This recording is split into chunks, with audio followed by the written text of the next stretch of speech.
श्रीमाता श्रीमहाराज्ञी श्रीमत्सिंहासनेश्वरी चिदग्निकुण्डसम्भूता देवकार्यसमुद्यता। శ్రీమాత శ్రీ అక్షరం సకారము రకారము ఈ కారముల కలయిక అనగా లక్ష్మీదేవి యొక్క ఇచ్ఛాశక్తి, సరస్వతీదేవి యొక్క జ్ఞానశక్తి, పార్వతీదేవి యొక్క క్రియాశక్తుల కలయిక. శ్రీమాత అనగా ఈ ముగ్గురు తల్లులకు తల్లి అయిన జగన్మాత అని అర్థము. ముగురమ్మల మూలపుటమ్మ.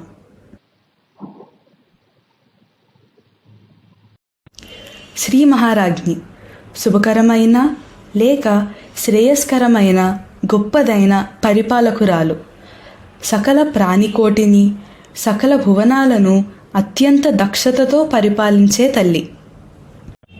శ్రీమత్ సింహాసనేశ్వరి శోభతో కూడి సర్వ జగత్ పరిపాలన చేయుటకు ఉన్నతమైన ఆసనమును అధిష్ఠించిన తల్లి.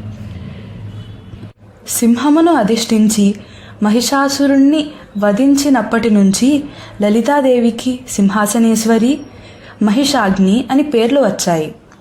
మనలోని పాశవిక హింసాత్మిక లక్షణాలకి సంకేతం సింహం. వీటిని శమింపచేయునది సింహాసనేశ్వరి. చిదగ్నికుండ సంభూత చైతన్యమనడి అగ్నికుండము నుండి ఉదయించినది.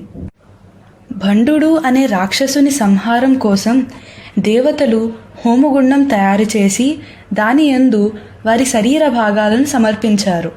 అప్పుడు హోమగుండం నుంచి అమ్మవారు ప్రకటితమై రాక్షస సంహారం చేసింది. అందువలన చిదగ్నికుండ సంభూత. మనసు, బుద్ధి, క్రియలను త్రిభుజముగా వాటి మధ్య బిందువును చైతన్య రూపముగా ధ్యానించిన ఆ దేవి మనయందు ఉదయించును. దేవ కార్య సముద్యత దేవతల కార్యమునకై ఆవిర్భవించినది. భండాసురుడు, మహిషాసురుడు మొదలైన రాక్షసులను సంహరించి దేవతా కార్య నిర్వహణయందు విఘ్నాలు తొలగించుటకు అనేక పేర్లతో అవతరించిన తల్లి. అజ్ఞానాన్ని తొలగించి జ్ఞానాన్ని సాధకులకు అందించు దేవి. श्रीमाता श्रीमहाराज्ञी श्रीमत्सिंहासनेश्वरी चिदग्निकुण्डसम्भूता देवकार्यसमुद्यता।